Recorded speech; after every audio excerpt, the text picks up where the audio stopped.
برطانوی اخبار دی ٹیلی گراف کے تجزیے کا اردو ترجمہ۔ یہ تجزیہ 8 مئی 2025 کو شائع ہوا۔ بھارت کی فضائیہ کیوں گراؤنڈ ہو چکی ہے اور وہ دوبارہ اڑنے سے کیوں خوف زدہ ہے۔ صبح 4 بجے ایک غیر معمولی واقعہ پیش آیا، میدان جنگ میں نہیں بلکہ سفارتی پس منظر میں۔ اطلاعات کے مطابق چین کے سفیر نے پاکستان میں راولپنڈی کو ایک ہنگامی فون کال کی۔ چند گھنٹوں میں ایک طویل عرصے سے تیار کردہ ہنگامی منصوبہ فعال ہو گیا۔ جو کچھ اس کے بعد ہوا وہ صرف ایک فضائی جھڑپ نہیں تھی بلکہ ایک انکشاف تھا جس نے بھارت کی فضائی برتری کا وہ فسانہ توڑ ڈالا جو برسوں سے پھیلایا گیا تھا، اور اس کے ساتھ مغربی طاقتوں کا یقین بھی اٹھ گیا۔ بھارتی فضائیہ کئی دنوں سے تیاری میں مصروف تھی۔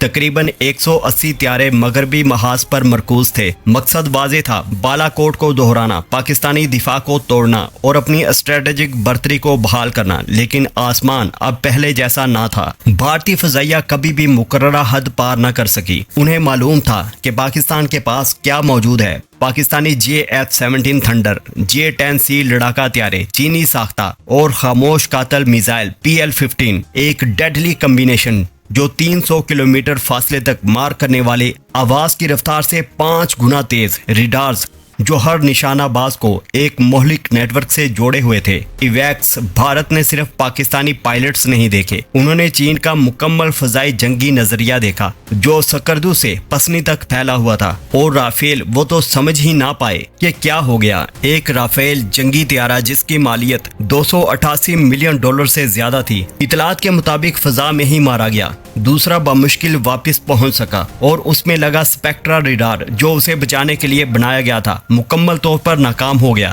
PL-15 میزائل میں روایتی ریڈار نہ تھا بلکہ مصنوعی ذہانت سے چلنے والی خاموش انٹیلیجنس تھی۔ یہ کوئی ڈاگ فائٹ، طیاروں کی فضائی لڑائی نہ تھی، یہ ایک گھات تھی۔ پاکستانی فضائیہ چینی سیٹلائٹس اور اواکس کے تعاون سے ایک سینسر فیوژن بنانے میں کامیاب رہی۔ رافائل کبھی بھی نشانے کو لاک نہ کر سکے، نہ ہی اپنے دشمن کو دیکھ پایا۔ جب میزائل نشانے پر لگا تب سب کچھ ختم ہو چکا تھا، اس لیے بھارتی فضائیہ کا بیڑا گراؤنڈ کر دیا گیا۔ اس لیے وہ سرحد سے 300 کلومیٹر پیچھے رہتے ہیں۔ وجہ یہ نہیں کہ وہ بہادر نہیں، بلکہ وجہ یہ ہے کہ اب ان کے پاس یقین نہیں رہا۔ اسٹریٹجک شرمندگی، اس کے اثرات بہت بڑے ہیں۔ بھارت کا فخریہ ہتھیار رافیل ایک چینی میزائل کے ہاتھوں پاکستانی طیارے سے مارا گیا۔ یہ صرف عسکری ناکامی نہیں، یہ ایک سیاسی پیغام تھا۔ یہاں تک کہ بلومبرگ نے بھی لکھا کہ یہ چینی پاکستانی مربوط جنگی حکمت عملی کا عملی مظاہرہ ہے۔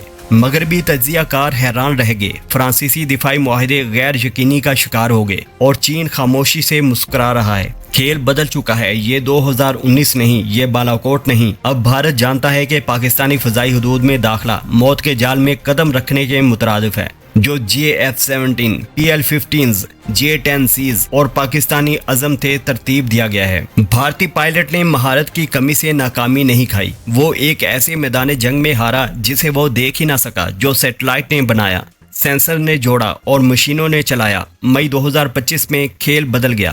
بھارت کا فضائی برتری کا خواب، 36 رافیل طیاروں کی خریداری، اسپیکٹرا ریڈار اور فرانسیسی انجینئرنگ پر مبنی نظام کشمیر کی فضا میں چکنا چور ہو گیا۔ یہ کوئی عام فضائی لڑائی نہ تھی، یہ ایک نظریاتی انہدام تھا جسے دنیا بھر کے عسکری ماہرین نے براہ راست دیکھا۔ رافیل کو ناقابل تسخیر سمجھا جاتا تھا، اس کی ٹیکنالوجی جدید ترین لڑاکا طیارے F-35 سے بہتر تصور کی جاتی تھی، لیکن اس دن وہ ایک ایسے جال میں داخل ہوا جسے وہ نہ دیکھ سکا، نہ بچ سکا۔ چین نے خاموشی سے مگر طاقتور انداز میں مداخلت کی، ویسے نہیں جیسے مغربی تجزیہ کاروں نے سوچا تھا۔ نہ J-20 طیارے آئے، نہ جنگ کا اعلان ہوا، بس ایک نیٹ ورک تھا، ایک خاموش زنجیر جو دشمن کی ہر حرکت دیکھ رہی تھی۔ پاکستان کے ساب اواکس طیارے خاموشی سے گشت پر تھے، دشمن طیاروں کے ریڈار کو غیر فعال کرنے کے لیے تیار۔